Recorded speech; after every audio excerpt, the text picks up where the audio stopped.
Welcome to Health Talk. Thank you for joining us today. Our topic today is going to be mind and body, patient empowerment, what it could do for you. So we have with us Dr. Vikas Yellalpu, a newly graduated medical doctor, and Casey Branscomb. And tell us, Casey, you've been executive director of the Compassion Institute. How did you get into this? Well, first of all, let me say very clearly that since I'm surrounded by esteemed physicians here, I'm not a physician. I'm just a 61-year-old gal who's had some, pretty significant health issues along my journey. And I feel that in my own personal experience of working with my doctors and in my own experience of healthcare, I think I've learned a few things, made some observations, I've explored and found some tools that I think really can be helpful to people generally in living healthier lives and getting more out of their doctors' relationships and their own health care.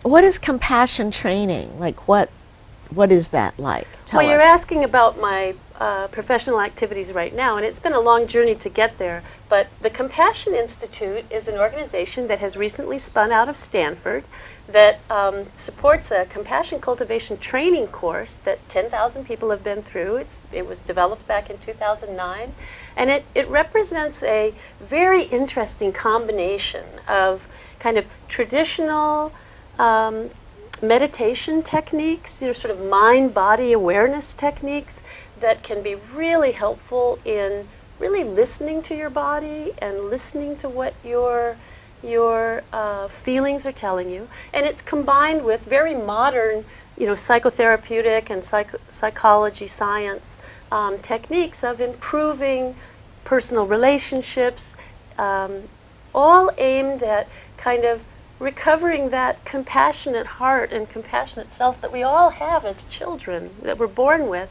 But many of us over the course of 10, 20, 30, 40, 50 years, maybe through just the difficulties of life, we become a little closed or a little hardened, and we find that we're not so gentle with ourselves and maybe not so gentle with others. So what the Compassion Institute is dedicated to doing is becoming an advocate for compassion by providing educational services, training courses that allow anyone, both specialized ones in professions like doctors or policemen who often suffer from empathy burnout, but also just for the public to be able to really go out and live a healthy, happy life and relate well to their family, their colleagues, and their community.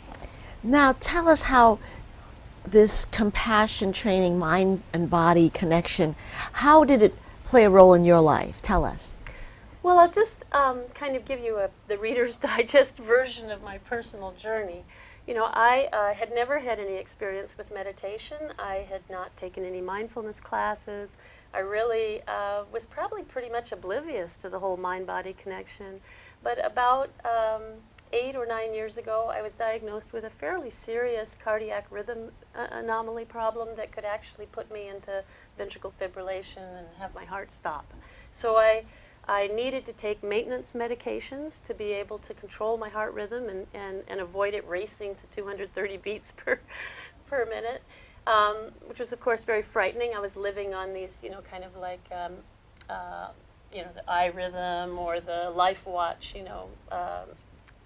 cardiac, wired up to an EKG machine, and taking a lot of very heavy medications. And I found that I couldn't live my life. One day I fell asleep on my kitchen table when I was supposed to go pick up my young daughter from middle school, and people were calling and trying to reach me, and I was, I don't think I was unconscious, but I was unable to wake up. A couple hours later, somebody came in, and I said, you know what? I'm less afraid of dying than I am of not living. And I knew I had to do something. So I went to my doctor and I said, this is just not good enough. I can't live on these medications. I can't drive. I can't raise my daughter. I need something else. And I was lucky. I stumbled on a brilliant cardiologist, and I had a good friend. I had been involved in the neuroscience board at Stanford. the Institute board there, and I had met some Tibetan Buddhists that, you know, were practitioners in meditation, and between the two of them, the cardiologist and my very good friend Thupten Jinpa, who's the primary English language interpreter for His Holiness the Dalai Lama, I mean, he's a Geshe Lama himself, you know, he said, you know, I think the Tibetan tradition believes that you can meditate and regulate your heart rate.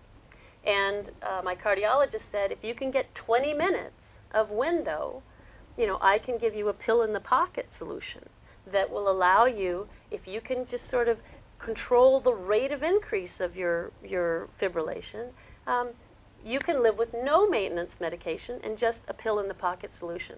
So it took me about 6 months of 20 minutes a day and keeping very careful journals, you know, of what were the triggers for my condition.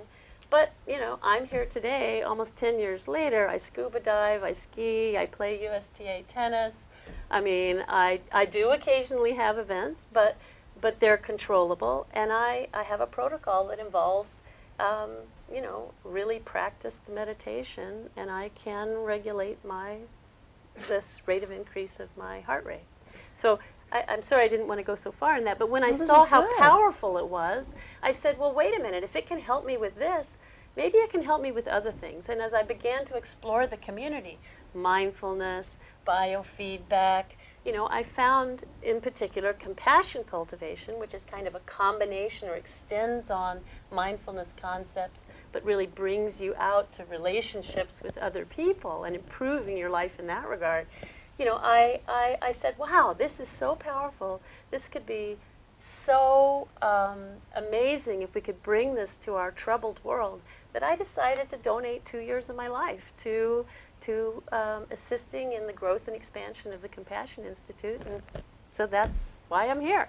Well, that's really an inspiring story, that you were able to do that, the 20 minutes of meditation, change the character of atrial fibrillation for you. Yes, it did. And that's a wonderful And that testament. my doctor was brave enough, you know, to agree to let me taper off the medication and try it, you know, after I had developed the practice, of course. And I think that's very interesting, that it's a time in American medicine where people are writing about mindfulness, about controlling yourself, and all the availability of things like Fitbit and social media and all the kind of gadgets that are cloud-based for us to figure out our heartbeat. How can we monitor and change things? Now, you just came out of medical school. I'm sure, do they tell you about this? What is the thought process? I mean, they always encourage us to talk to patients and see what the patient wants and really involve patients in their health care. However, it's very difficult for patients to come out and express their thoughts, and because their knowledge of medicine is limited, it's up to the practitioners to kind of give them patients the information. So we're not really taught a lot about how to draw patients into a good, productive conversation. It's very hard. That's the art of medicine, how we try to get the real history and the history of present illness. And sometimes you really have to engage the patient, find out, well, what do you do? How do you sleep, or what are your activities? Because some people will not naturally tell you, I sleep face down, and sometimes that's really bad for certain health conditions, and especially after cataract surgery, sleeping face down is terrible. And or some people who have sleep apnea, they sleep face down. I have sleep apnea. That won't help you either, you know. So I think this is excellent. Now tell me about the meditation exercises you began with to get to this point. Sure. I'd be happy to. I do want to make a comment, though, that I think one of the things that happens both with doctors and with patients is that many times we find ourselves caught in roles we think we're supposed to play. You know, somehow that little voice in our head, you know, the doctor is supposed to say, I always have the answer. A really good doctor sometimes says, I don't know, but let's figure it out together. Patients oftentimes go in and see their doctor, and the little voice in their head says, I can't question this doctor. He's a doctor. But who knows your body better than you? who knows what you've experienced better than you? The more information you can give your doctor, the better your doctor is going to be able to partner with you in finding a solution. So let me answer the question you asked. The question you asked me was, tell you about how does the meditation work. Most meditation practices honestly start with something very simple that you can do at home. You find a comfortable place to sit. You balance your body so that all parts of you are available and accessible. You pick something fairly basic in your own experience. One of the most common early meditation practices or beginning meditation practices, if you go to a mindfulness class or you went to one of our compassion cultivation training courses, would be breath awareness. So you would sit quietly and you would just begin to really focus your mind, quiet your mind, and breathe in. Breathe out. Experience your breath. You find as you begin to tune in to just something as simple as breathing, something we do every day, all day, as long as we're alive, that you find your brain settling. The voices in your head get quieter. You're able to hear and feel and appreciate more of what you're experiencing. You're more present in the room. So that's just one little example, but I think it's something that everyone can try. There's also a wonderful book that I totally recommend. It's called A Fearless Heart, How the Courage to be Compassionate Can Change and Transform Your Life. I'm sure you can get it on Amazon. And it's written by the same Tibetan Buddhist PhD, professor that initially raised to me the idea of doing the meditation to help me with my heart condition. So it's a book that you can read that kind of gives you some ideas. So what's the title of the book again? It's called A Fearless Heart. A Fearless Heart. How the Courage to be Compassionate Can Transform Our Lives. And it's written by Dr. Thupten Jinpa. Jinpa. Now, when you first began... He, by the way, is chairman of the Compassion Institute. Oh, we have to go visit. Now, when you first began this breathing exercise, do you pick something peaceful or you just pick breathing? Well, there are many different meditations. I think if you're a beginner, or an early practitioner, first practitioner, I think finding a quiet setting where you're comfortable, where you're not going to be interrupted, where you don't have kids or dogs or the mailman coming to ring the doorbell. It's a little hard to focus on your breathing when pandemonium is occurring around you. So you want to find a quiet place. A lot of people find it easier to begin their contemplative practice in nature. Sometimes just going outside. And you don't have to focus only on breathing as a way to start. There are many different types of meditation, and in fact, or many different prompts for meditation. We offer some guided meditations, and in fact, you can go on the internet, and there are many different mindfulness organizations and compassion advocacy organizations like ours that offer online guided meditations. But I would say just find a quiet place.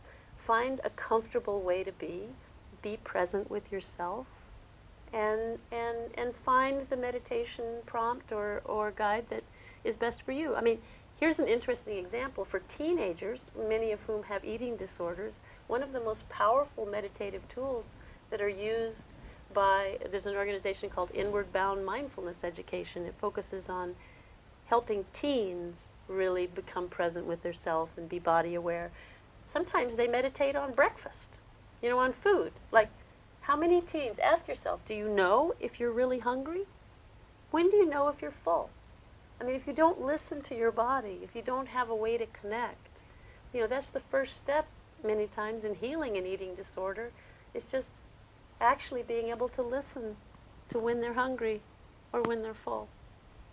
And we think that that's something that we know, but ask your viewers. I mean, a lot of times you go through the day and either you forgot to eat, if you tend to be a light person, or you ate a lot and you really weren't that hungry for the second, double cheeseburger number 4 at McDonald's, So, okay.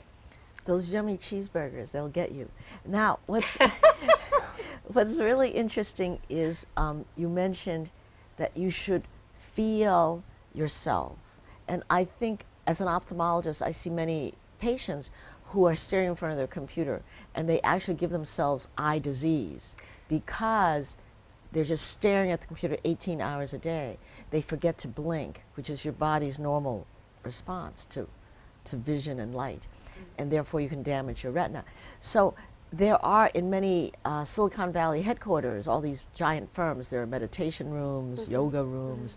So obviously it is important. People realize it's important to take a...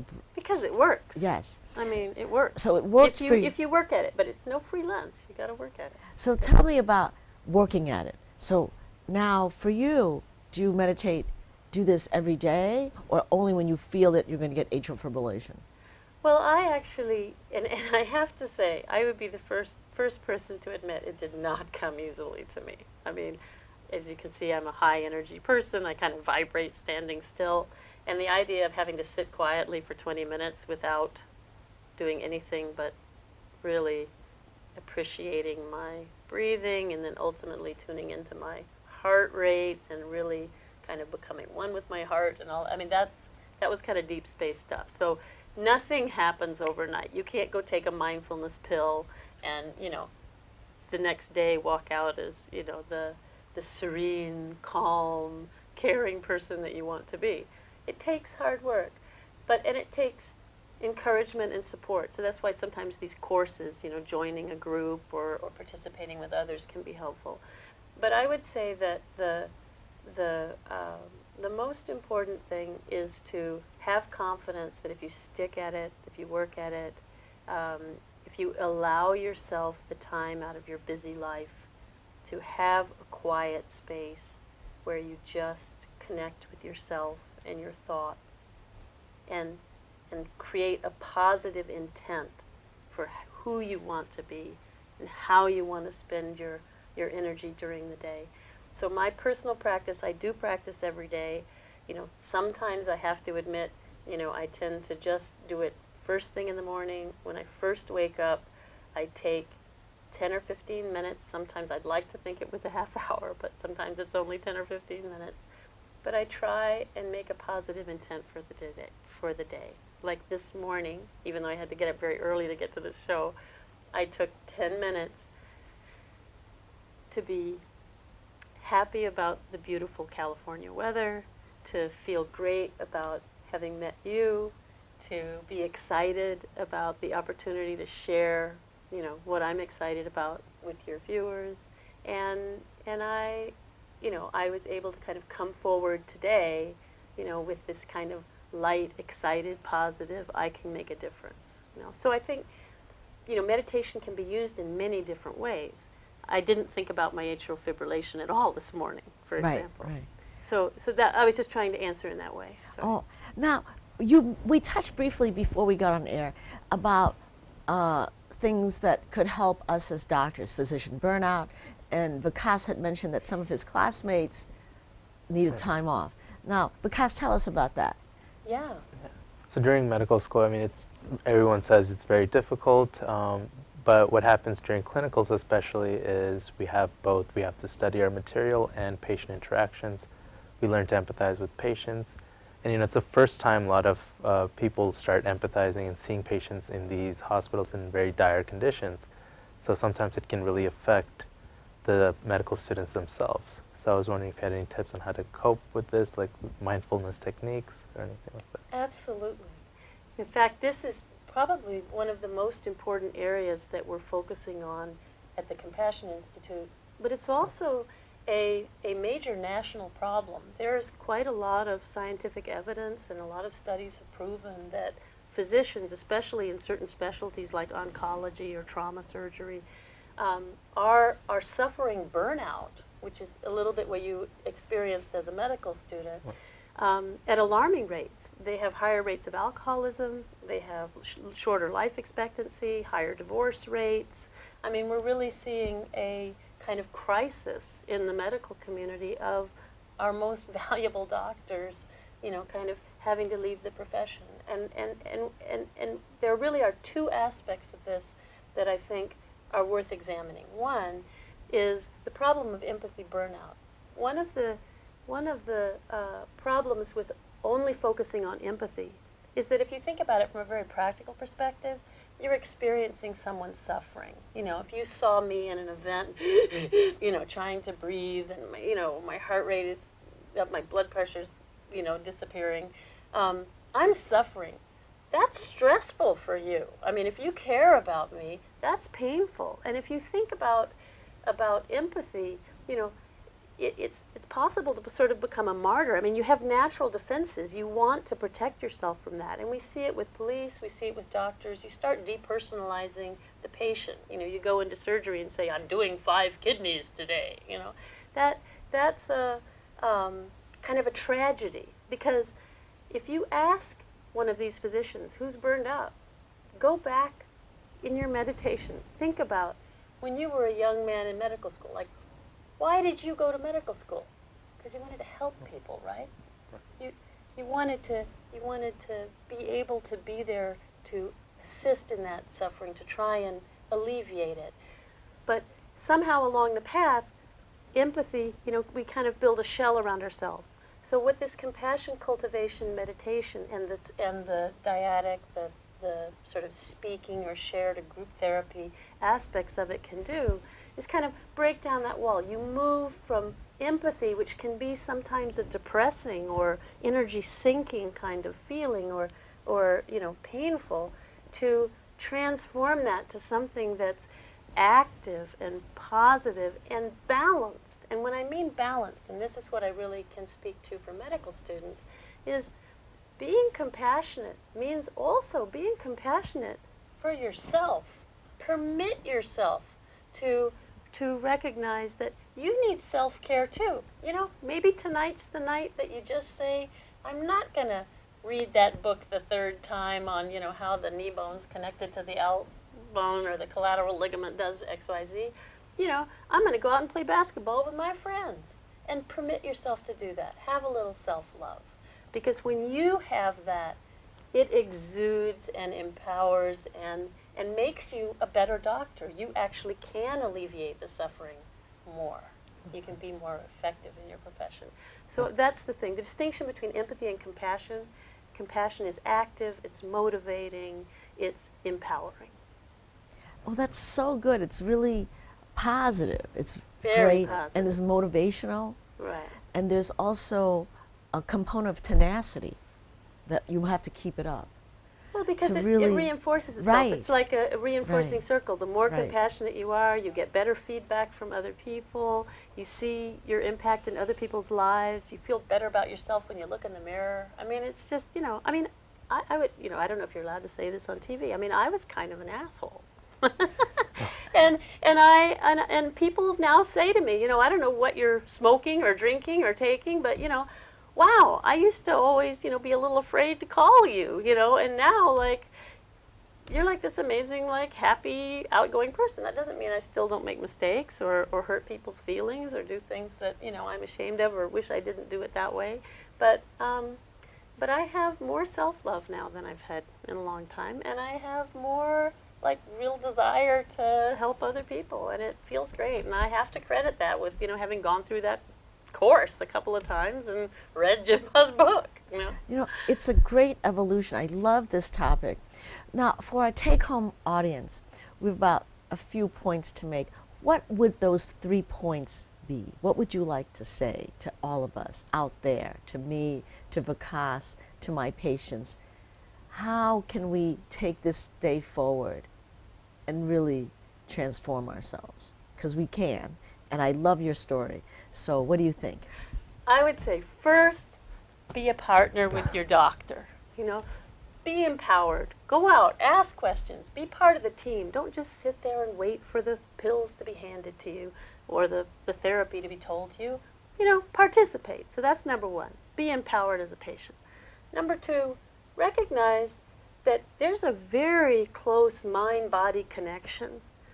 How you feel about yourself, how you feel about the world, how you relate to others that has a huge impact on your health care. Science tells us that, and your own experience, I'm sure, tells you that when you see people that are happy and active who have serious conditions and people who have minor conditions who are very closed and afraid. The third point is, if you want to do something that you can do now, that is available to anybody and everybody. I mean, we offer these compassion cultivation training classes in the San Jose area, in Campbell, with terrific certified instructors that have spent a year learning how to teach this. And it's something you can do. So go to www.compassioninstitute.com and sign up and try. I mean, worst case, what do you have to lose? I mean, you can't be less of a person by trying to be a little more compassionate. I like the sense that going through this type of training and thinking about your whole personhood, that you become more of you, all the good things, the moreness of you, all the positive things. And who you naturally are. So my take-home message in our last few seconds remaining is that check out the website, compassioninstitute.com. This has been a very interesting program for me. I've learned a lot. And me too. And I think that there is a scientific basis to it. There have been no clinical trials. However, it does work. And it's been around since the 60s from Dr. Herbert Benson, the cardiologist in Boston.